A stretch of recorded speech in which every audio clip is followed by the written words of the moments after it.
Hey man, Georgia Auburn is on the $1 Million Challenge schedule. That's awesome. Between the hedges this year, right? Yes, sir.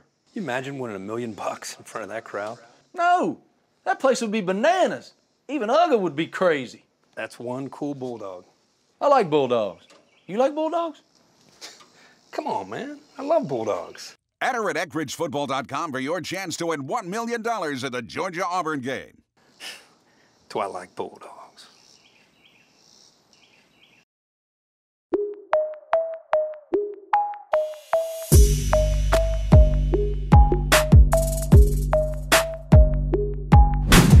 Welcome in, along with Zach Robinson. I'm Steve Palazzolo, here for your Georgia season preview, brought to you by Eckridge, the official smoked sausage of the Georgia Bulldogs. Zach, we're going to be doing a weekly video here on Georgia, and we're going to just preview the entire season. Hit some broad strokes, talk about the guys that are coming back, but just in broad terms, unbelievable year for them last year, making it to the college football national championship, and man, so close to getting that national title. Yeah, one play away. Kirby Smart comes in and completely takes over the program. It's high expectations coming into the season, but a lot to build on last season. Bulldog fans, a lot to look forward to because they got a lot of guys coming back and then some new faces that we'll talk about that maybe lack experience but talent across the board. Yeah, I think that's the big thing. If you look at our PFF top 25, we have Georgia at number 2 in the preseason. So even though they have a lot of talented players who moved on to the NFL or simply graduated, still plenty of players returning. So let's get into those guys as we look at PFF's top graded returning offensive players. And one of the big question marks this year is going to be at running back with Sony Michel and Nick Chubb, both 2 top 40 picks in the draft last year. How do we replace that running back production? Well, look at DeAndre Swift sitting there as the highest graded returning player at 84.5. Swift might be able to help some of this running, production that's moving on. Yeah, it's been a two-pronged attack from Nick Chubb and Sony Michel, but DeAndre Swift, when you combine what he can do, makes up for really what both of those guys' strengths were. And we saw a season ago his ability to catch the ball out of the backfield, just a great, tough runner in between the tackles. He can do everything. So you look at production-wise, and he might take a little bit more of a load, but man, he's got a lot of talent, and I think he can definitely make up for what those guys left. And among the other top-graded players, we see Jake Fromm, who was a true freshman quarterback last year, and it definitely seemed like his game just evolved as the season went on. He went from a guy who seemed like this game manager, and there were some questions, should Jacob Eason come back in? Should Fromm still be the guy? And I think by the end of the year, you're like, wow, Fromm was actually, a key part of winning games, not just a game manager. No, I absolutely agree. You look at just his play down the stretch, some of those games where he kind of had to take over and make some key plays in key situations. You look at the Oklahoma game, shootout back and forth. He kept making play after play, going toe-to-toe with Baker Mayfield. So he's got that in him. We saw, pretty consistent play throughout the season. Great decision maker. Pretty incredible for him to step in as a true freshman and play the way he did, especially in those big games down the stretch. And then the 2 other offensive, top-graded players, we see McCole Hardman and Terry Godwin. We'll talk about Hardman a little bit later in our breakout players section because we saw him on film where it was like, wow, route running and some of the things that he does. Yeah. Really good, but Godwin's a big play threat. This wide receiver core, it's nice to see those 2 guys there, but they have a lot of options at wide receiver, a lot of depth. Yeah, absolutely. And you look at Terry Godwin, he's the guy that Jake Fromm feels very comfortable with, can go down the field, can stretch the field vertically, and then when he's working in between the numbers on slants, some of their RPO game, really, really talented guy you can rely on to make catches in tight areas in the middle of the field. So that's kind of the most consistent guy, but then you look at the rest of the group, very talented group and a lot of guys that can make plays. Athleticism at receiver, I think, is the key. They've got speed, they've got quickness, a lot of playmakers at receiver this year. Let's go to the defensive side of the ball and take a look at our top-graded returning players. Again, all of PFF's play-by-play grading system. DeAndre Baker at cornerback, he's the top guy. He's our top returning cornerback in the nation. We just put him at number 7 in our PFF top 50.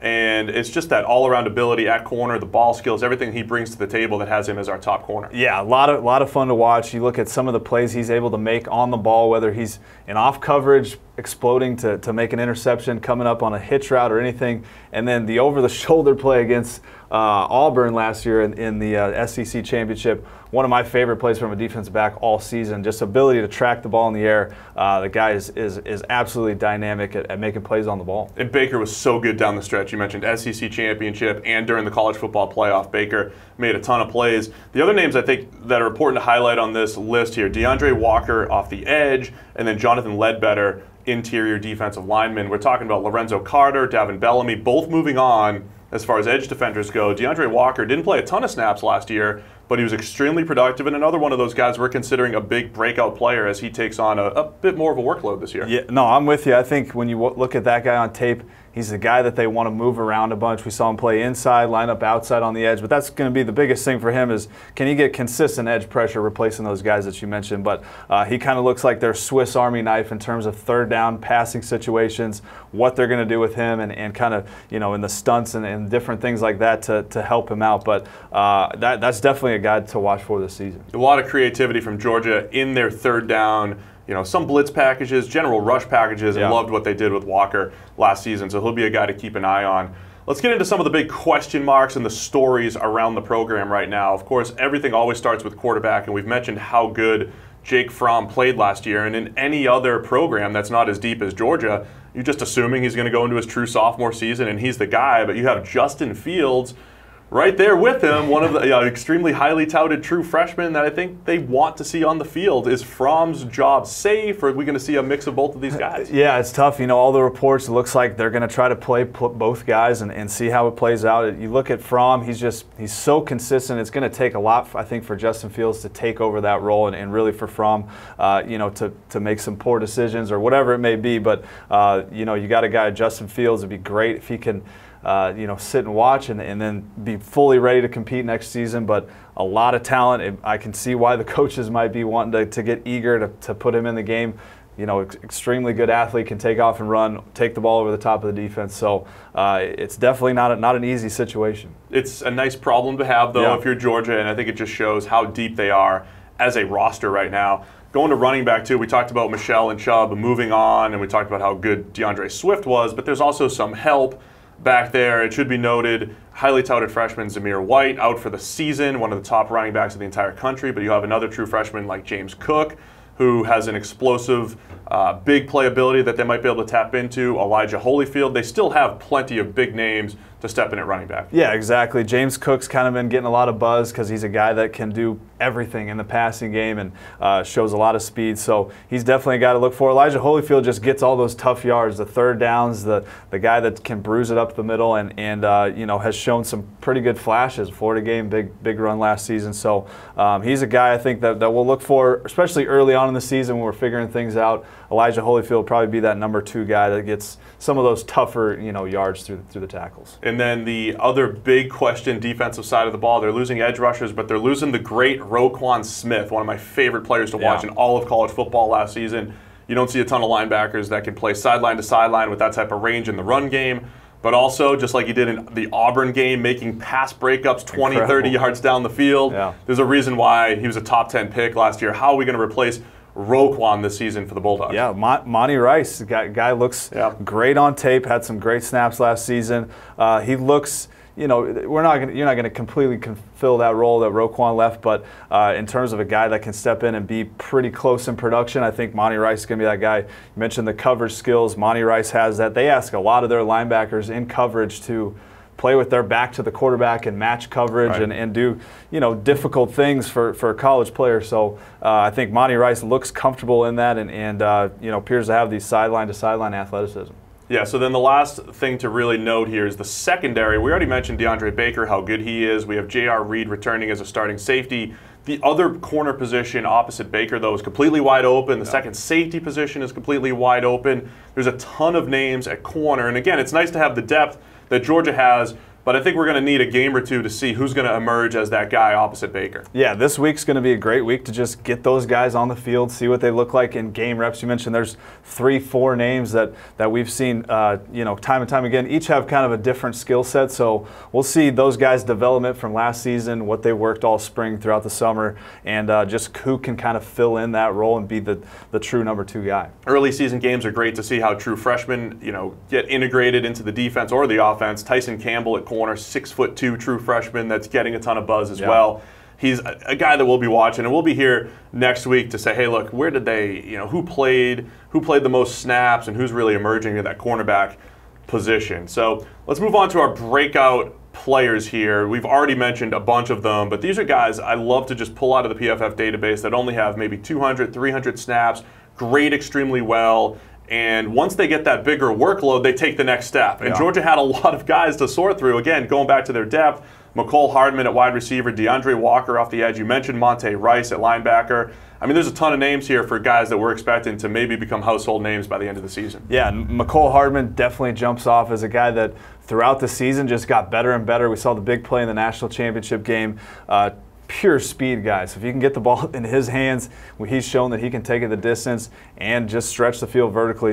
And a nifty route runner too. A lot of times when you have speed, you can't get in and out of breaks, but Hardman kind of has both. Yeah, no, we saw a bunch of outbreakers towards the end of last season where he's making good defensive backs look silly and leave a few yards of separation for the quarterback. So he's definitely a fun guy. My guy to watch is Richard LeCount, the safety. Yeah. Highly touted recruit, very, very athletic guy. Can he kind of take the next step and figure out where he needs to be in each snap of the ball? But he's a guy that looks like, in a couple years we'll talk about NFL guy. Doesn't have a ton of snaps, but he has the athletic profile to be very, very good. And then I want to highlight DeAndre Walker. One of my favorite things to do when it comes to small sample size edge rushers is see guys that got after the quarterback. And we mentioned they moved him around, and he produced with 27 pressures on only 113 pass rushing snaps. That's an incredible rate. So, you give him 500, 600, 700 snaps, and we expect that production to continue. So it's a good place to be for Georgia, losing a lot of talent, but a lot of depth and young guys ready to take over. Expectations are high this season. Number 2 in our preseason rankings. SEC East favorite. Is that you're expecting another top season from Georgia? I would think so. You look at just the pieces that they've got. We didn't even mention the offensive line. The offensive line is intact. They're going to be some very monsters solid too. Yeah, big guys on the edge at tackles and solid play throughout that offensive line. So that you got to feel great about that. Now it's just how are these young guys going to develop? How quickly they can develop to when they get into that SEC slate in the middle of the part of the season that they're ready to roll. So, but expectations have got to be high. I mean, you're thinking national championship and see if we can get it done. So there you have it, Bulldog fans, back in the national title conversation. We'll be here every week with a nice weekly recap and look ahead from a Georgia standpoint. And that wraps up our Georgia season preview brought to you by Eckridge, the official smoked sausage of the Georgia Bulldogs. Don't forget to pick up Eckridge smoked sausage at your local grocery store for this weekend's tailgate or home gate. And make sure to visit EckridgeFootball.com for great game day recipes and to enter their season-long $1 Million Challenge.